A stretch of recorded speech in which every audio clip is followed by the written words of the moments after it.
খালি বলবা ছক্কা মারতে পারো আর বল করে উইকেট ফেলে দিতে পারো। ক্ষমতাচ্যুত প্রধানমন্ত্রী শেখ হাসিনার সঙ্গে একই সংবাদ সম্মেলনের প্যানেলে যোগ দিতে যাচ্ছেন বাংলাদেশের সাবেক ক্রিকেট দলের অধিনায়ক ও সাবেক সংসদ সদস্য সাকিব আল হাসান। সরকার পতনের ঠিক 2 বছর পূর্তি দিনই আগামী 5 আগস্ট ভারতের নয়াদিল্লিতে foreign correspondent club of south এশিয়ার আয়োজিত ভার্চুয়াল সংবাদ সম্মেলনে বক্তব্য দেবেন শেখ হাসিনা।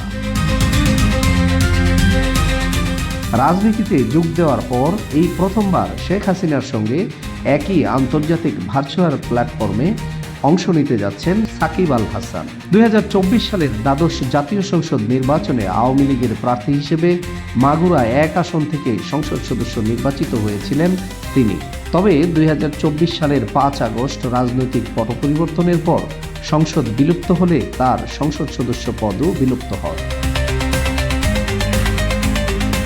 হিন্দুস্তান টাইমসের এক প্রতিবেদনে নিশ্চিত করা হয়েছে যে নয়াদিল্লির মাথুরা রোডের স্যার কাকটালি অডিটোরিয়ামে আগামী 5 আগস্ট সন্ধ্যা 6টা থেকে 7:30 পর্যন্ত এই সেশন আয়োজন করা হবে।